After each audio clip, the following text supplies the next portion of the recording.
Hey, hello, ladies and gentlemen. Today we're going to be talking about the Arizona and First State Act of the Universal School Choice. Yes, and I do know I'm on the front page. You don't have to let me know. You don't have to tell me otherwise. This was purposely done. So we're going to see exactly what's going on here, and all that's been going forth. And what we can see here. This is going to be a kind of a short video because it's not a very long article, but it is also quite good, and I'm really hoping that this gets forward. Of course, there's other issues at schools in general, but step in the right direction. Always applauds the steps in the right direction, not the wrongs. So it goes on to say parents can now use an annual 6,400 to 6,500 voucher to pay for private or homeschooling. Fucking fantastic, by the way. Amazing. Now, if you can just get rid of the woke BS from the schools and actually put a decent education in there, I think we'll be on the right track. At least Arizona will be. I really hope a lot of other states follow with this. It's very fantastic. Of course, the very far left states like California and New York won't put these type of policies into play because they need to indoctrinate the kids. But hopefully, that doesn't happen to Republican places. Every student in Arizona is now eligible for the state's expanded school choice program. Governor Ducey signed a bill expanding to the state's Empowerment Scholarship Accounts program to all students in the state. Over 1 million students from kindergarten to 12th grade are eligible to receive tuition vouchers to attend alternatives to public schools in the state. Ducey, who signed House Bill 2835 on July 7th, said families could use the roughly $6,500 per student per year for a variety of educational options, including private schools and micro schools, tutoring, or homeschooling. This is a monumental moment for all of Arizona students. Our kids will no longer be locked in underperforming schools. Today, we're unlocking a whole new world of opportunity for them and their parents, Ducey said in a statement. With this legislation, Arizona cements itself as the top state for school choice and as the first state in the nation to offer all families the option to choose the school setting that works best for them. Every family in Arizona should have access to high-quality education with dedicated teachers. This is truly a win for all K-12 students. I 100% agree. I think they should all have access to high-quality education.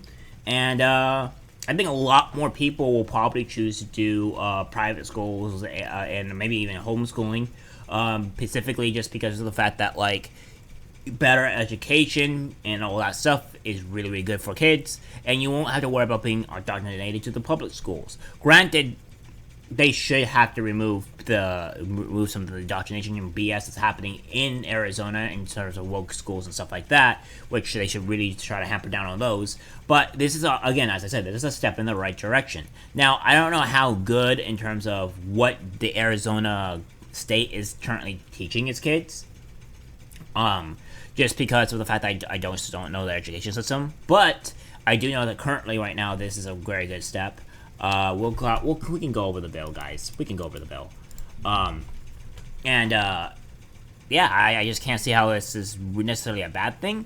I'm just hoping they make more strides to do better for the kids. Of course, my opinions are not exactly fruitful, the true thing, but it's just my opinions. I think that we should focus more on the amendments and the Constitution and basic math and taxes and stuff for schools, because I think that's probably more important for a majority of people. Mostly taxes and stuff like that will probably be for kids reaching between 8th grade to maybe even high school, where you would teach kids stuff like that. Because once they leave high school, they're pretty much they're 18, right? So you have to fit it somewhere in between high school, and I think that will really, really help kids be able to move into the world without being so confused or whatnot. The new law is already facing harsh opposition from teacher unions and public school advocates, who say the law is an attempt to defund public schools, reports the Washington Examiner. The Political Action Committee, Save Our Schools, has vowed to collect over 100,000 signatures to force a 24-ballot initiative to invalidate the program. The policy was passed by the Arizona legislature on June 25th. House Majority Leader Tom Como, who sponsored the bill, said the government should trust parents to do what is right for their children. 100% agree. Parents are the ultimate accountability, not the government. They know what's best for their children, Toma told the Daily Signal. The governor advocated for increased school choice during his State of the State address in January. Arizona has set the standard for school choice and innovative education solutions, and it's because of the vision of Arizona leaders that paved the way, Ducey said. The session let's expand school choice any way we can. Many of our poor kids and children of color are trapped in a failing school. It's time to set these families free, the governor added. Let's think big and find more ways to get kids into the school of their parents' choice. Send me the bills and I'll sign them. The Empowerment Scholarship accounts were first created by Governor John Brewer in 2011. Prior to the program's expansion, an estimated 12,000 students were eligible for the school choice program. Those eligible included students with disabilities, students living within a Native American reservation, children attending a lower performing school, or children active duty military personnel. Yeah, I think that's great. Now we can go over the actual bill. How big is this bill? Oh, it's only 13 pages. It's actually not that bad. We'll go over this a tiny bit. This is a bill HB 2853.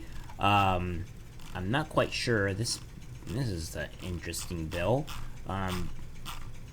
It's interesting because in the case of it's kind of weirdly laid out. It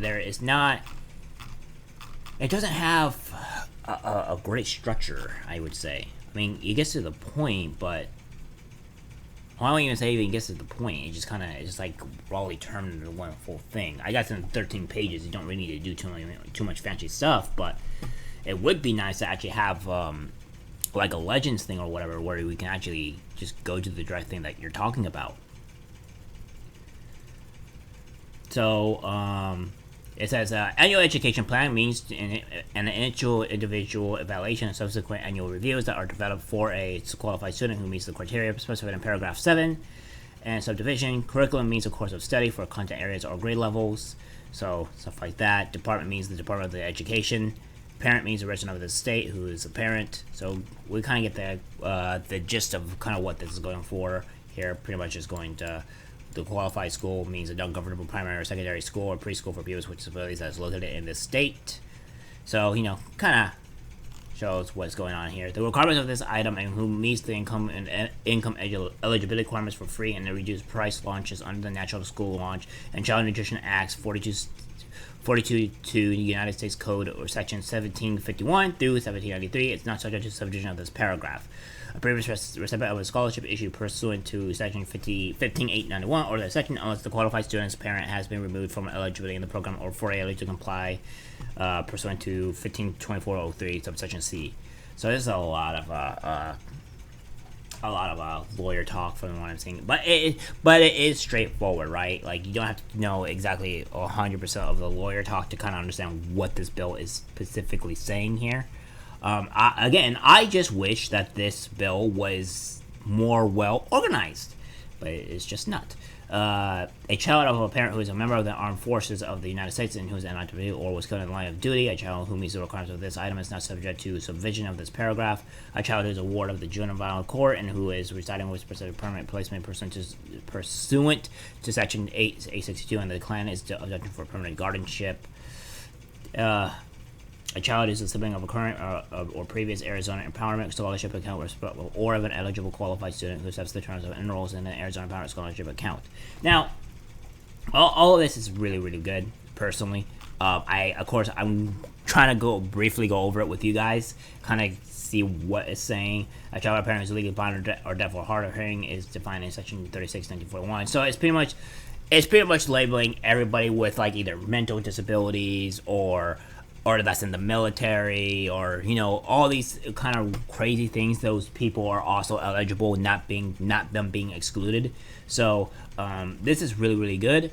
For so far from what I'm seeing, this receives the scholarship and all this stuff. So yeah, I think this is a good bill.